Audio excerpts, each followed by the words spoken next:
بسم اللہ الرحمن الرحیم۔ حدیث ہے، آپ صلی اللہ علیہ وآلہ وسلم نے بیان فرمایا، حضرت جریر بن عبداللہ فرماتے ہیں کہ رسول نے ارشاد فرمایا کہ اللہ تعالیٰ اس شخص پر رحم نہیں کرتے جو لوگوں پر رحم نہیں کرتا۔ اس حدیث کو اور اس کی تفسیر جو ہے، تشریح جو ہے، اس کو اینڈ تک سنیے گا، آج کل کے حساب سے بہت امپورٹنٹ ہے۔ رحم اتنی اعلیٰ صفت ہے کہ خالق کائنات کی دو صفات اسی لفظ سے بنی ہوئی نظر آتی ہیں، ایک رحمان، دوسری رحیم۔ ہم جب بھی کوئی کام شروع کریں تو ہمیں آپ صلی اللہ علیہ وآلہ وسلم نے ہدایت فرمائی کہ پہلے بسم اللہ الرحمن الرحیم پڑھ لیا کریں، جس کا ترجمہ یہ ہے کہ شروع کرتا ہوں اللہ کے نام سے جو بڑا مہربان نہایت رحم کرنے والا ہے۔ معلوم ہوا کہ رحم کرنا خدائی صفت ہے، خدا تو انتہائی رحم و کرم کرنے والا ہے، لیکن اس نے اپنے محبوب کو بھی یہی عہد عطا فرمایا، یعنی یہی عہدہ عطا فرمایا ہے، وما ارسلناک الا رحمۃ للعالمین، اور ہم نے آپ کو تمام جہانوں کے لیے رحمت بنا کر بھیجا۔ تمام جہانوں اور تمام مخلوق کے لیے آپ کیسے رحمت و مہربانی والے بنے؟ جب آپ کے حیات طیبہ کا مطالعہ کرتے ہیں تو ہمیں معلوم ہوتا ہے کہ آپ کی رحمت سے نباتات اور جمادات یعنی پودوں اور بے جان پتھروں نے بھی فیض حاصل کیا۔ چنانچہ جب بارش نہ ہوتی، زمین بیابان ہو جاتی، آپ دعا فرماتے، باران رحمت کا نزول ہوتا، اس سے مردہ زمین زندہ ہو جاتی۔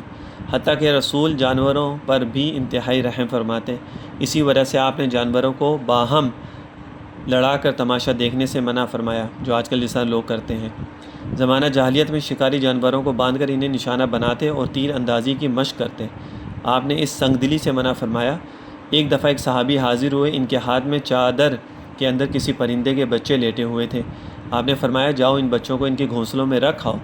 حضور کافروں کے لیے بھی خیر سگالی کے جذبات رکھتے تھے، آپ ان کی حالت کو دیکھ کر کراہتے تھے، کڑتے تھے کہ یہ لوگ کفر و شرک سے باز نہیں آتے، کاش یہ کسی طرح صراط مستقیم پر چل پڑیں۔ حتیٰ کہ کافروں کی طرف سے بدسلوکی اور اذیت ناک تکالیف کے پہنچنے کے باوجود بھی آپ نے ان کے حق میں بد دعا نہ فرمائی۔ حضور کو رحم کی حقیقت و فضیلت معلوم تھی، جب ہی آپ کی پوری حیات طیبہ رحم و کرم کی بلند پایا مثالوں سے لبریز ہے، اور رحم کی وہ فضیلت آپ نے امت تک پہنچائی اور ارشاد فرمایا، لا یرحم اللہ من لا یرحم الناس، یعنی جو شخص لوگوں پر رحم نہیں کرتا، اللہ اس پر رحم نہیں کرتا۔ لوگوں پر رحم کا مفہوم اس حدیث قدسی سے بہت اچھی طرح سمجھ آ جاتا ہے، جسے صحیح مسلم میں کتاب البر والصلاح میں روایت کیا گیا ہے۔ رسول فرماتے ہیں کہ اللہ تعالیٰ قیامت کے دن ضرور فرمائیں گے، اے بنی آدم، میں بیمار ہوا تو نے میری عیادت نہ کی۔ یہ بندہ عرض کرے گا، میں تیری عیادت کس طرح کرتا؟ تو خود سارے جہان کا پروردگار ہے۔ خدا فرمائے گا، کیا تجھے نہیں معلوم میرا فلاں بندہ بیمار ہوا اور تو نے اس کی عیادت نہ کی؟ اگر تو اس کی عیادت کرتا تو مجھے اس کے قریب پاتا۔ اس کا یہ مطلب ہے۔ پھر ارشاد باری تعالیٰ ہوگا، اے ابن آدم، میں نے تجھ سے کھانا مانگا تو نے نہیں کھلایا۔ بندہ عرض کرے گا، اے رب العالمین، تمام جہانوں کو پالنے والے، میں تجھے کس طرح کھلاتا؟ خدا فرمائے گا، فلاں بندہ میرا تجھ سے کھانا مانگا تو نے اسے نہیں کھلایا، اگر تو اسے کھلاتا تو مجھے اس کے پاس پاتا۔ پھر ارشاد باری تعالیٰ ہوگا، اے ابن آدم، میں نے تجھ سے پانی مانگا تو نے نہیں پلایا۔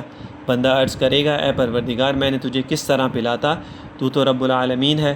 خدا فرمائے گا، میرے فلاں بندے نے تجھ سے پانی مانگا مگر تو نے نہیں پلایا، اگر پلاتا تو میرے پاس موجود ہوتا۔ بچوں پر شفقت بھی رحم کے جذبات کی ترجمانی کرتا ہے، جیسا کہ حضرت عائشہ فرماتی ہیں کہ ایک مرتبہ ایک دیہاتی حضور کی خدمت میں حاضر ہوا، آپ بچوں کو پیار فرما رہے تھے۔ اس دیہاتی نے عرض کیا کہ آپ بچوں کو پیار بھی کرتے ہیں، ہم تو نہیں کرتے۔ حضور نے فرمایا، او املک ذالک ان نزع اللہ من قلبک الرحمۃ، یعنی کیا میں اس پر قادر ہوں کہ تیرے دل سے خدا نے جو رحم نکال لیا ہے وہ پھر رکھ دوں؟ حضرت نعمان بن بشیر سے ایک روایت بخاری و مسلم میں موجود ہے، جس سے یہ اندازہ ہوتا ہے کہ رحم کا تعلق ایسا ہے کہ پوری امت مسلمہ یک جان و یک قلب نظر آتی ہے۔ فرمایا کہ حضور نے ارشاد فرمایا، تو مومنوں کو آپس میں رحم کرنے، محبت رکھنے اور مہربانی کرنے میں ایسا پائے گا جیسا کہ ایک بدن ہو۔ جب بدن کا کوئی عضو دکھتا ہے تو سارے بدن کے اعضاء اس دکھ میں شریک ہوتے ہیں۔ میرے نبی نے فرمایا، من لم یرحم صغیرنا ولم یوقر کبیرنا فلیس منا، یعنی جو شخص چھوٹوں پر رحم اور بڑوں کی تعظیم نہیں کرتا وہ ہم میں سے نہیں۔ حضور نے رحم کرنے کی جو فضیلتیں بیان فرمائی ہیں، ان میں سے ایک اہم فضیلت کسی یتیم بچے پر رحم کرنے کے بارے میں بیان فرمایا۔ آپ ارشاد فرماتے ہیں، جو شخص خدا کی خوشی حاصل کرنے کی خاطر کسی یتیم بچے کے سر پر ہاتھ پھیرے تو یتیم بچے کے سر کے ہر بال کے عوض جس پر اس کا ہاتھ پھیرے نیکیاں لکھی جاتی ہیں۔ اور سب سے بڑی فضیلت اور قیمتی بات تو یہ ہے کہ حضور نے ارشاد فرمایا ارحموا من فی الارض یرحمکم من فی السماء، تم ان لوگوں پر رحم کرو جو زمین میں ہے، تم پر وہ رحم کرے گا جو آسمان میں ہے۔ اسی حدیث کا مفہوم مولانا حالی نے بڑے خوبصورت انداز میں بیان فرمایا، خدا رحم کرتا ہے نہیں اس بشر پر، خدا رحم کرتا ہے نہیں اس بشر پر، نہ ہو درد کی چوٹ جس کے جگر پر، کرو مہربانی تم اہل زمین پر، خدا مہربان ہوگا عرش بری پر۔ اللہ تعالیٰ سے دعا ہے کہ اللہ تعالیٰ ہمیں چھوٹوں پر اور بڑوں کا ادب کرنے کی توفیق عطا فرمائے۔